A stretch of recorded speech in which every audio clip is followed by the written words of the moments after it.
Consistently जो है वो ए के बराबर है। तुम्हारा आती है ना, तुम इसे लिख सकते हैं एफ इक्वल टू, एफ का फॉर्मूला निकल के आ गया, एफ इक्वल टू, फॉर्मूला क्या आया, F equal to M A, क्या निकल के आ गया, एम ए। ये बहुत ही फेमस फॉर्मूला है, आपने हमेशा एफ इक्वल टू पढ़ा होगा। हम जब हमेशा बुकों में पढ़ा लिखा आता है एफ जो होता है फोर्स होता है मास एक्सिस के बराबर होता है। पर आपको ये ध्यान रखना, ये उसी कंडीशन में बराबर हो सकता है जहाँ पर मास में कोई चेंजिंग ना आ रही हो, मास में कोई परिवर्तन ना आ रहा हो, तभी ये फॉर्मूला हमारा वर्क करेगा। ये तो मास में कोई परिवर्तन आ रहा है तो वहाँ पर ये फॉर्मूला बिल्कुल भी वर्क नहीं करेगा, ठीक है ना। तो एफ बराबर हमारा क्या, एम ए हो गया।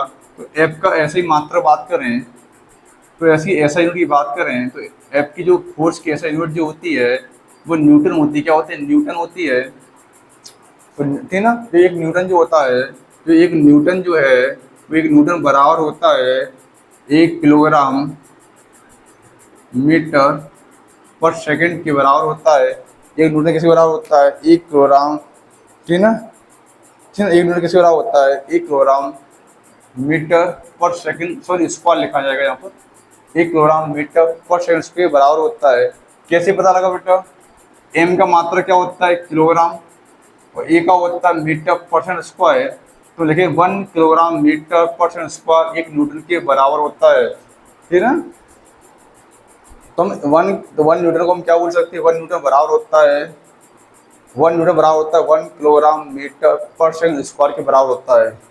सीजीएस में अगर हम बात करें सीजीएस सिस्टम के बारे में, जो सीजीएस सिस्टम है, सीजीएस में बल का मात्रक है, फोर्स का जो मात्रक है फोर्स का, वो क्या है, डाइन है। क्या है वो, डाइन है, ठीक ना। तो 1 न्यूटन बराबर होता है, 1 न्यूटन बराबर होता है, डाइन एक छोटी इकाई है, तो 1 न्यूटन बराबर होता है 1 लाख 10⁵ डाइन के बराबर होता है। 1 न्यूटन क्या होता है, 1 न्यूटन जो होता है 10⁵ डाइन के बराबर होता है, ठीक ना। तो आपको याद रखना है कि 1 न्यूटन जो होता है 10⁵ डाइन के बराबर होता है या 1 लाख डाइन के बराबर होता है। तो डाइन एक फोर्स की छोटी इकाई है जो सीजीएस सिस्टम के अंदर आती है। किसमें आती है, एमपीए से एसआई में, एसआई में कौन सी आती है, न्यूटन आती है। कौन सी, न्यूटन। न्यूटन नाम पड़ा किससे, कि न्यूटन ने ज़्यादा डिस्कवरी की थी। तो न्यूटन को ऑनर देने के लिए, न्यूटन को ऑनर देने के लिए किलोग्राम मीटर पर सेकंड स्क्वायर को न्यूटन बोला गया। मतलब पहले बल की यूनिट थी फोर्स की, क्या थी, किलोग्राम मीटर पर स्क्वायर थी। तो न्यूटन को ऑनर देने के लिए उन्होंने इस वैल्यू का नाम न्यूटन रख दिया।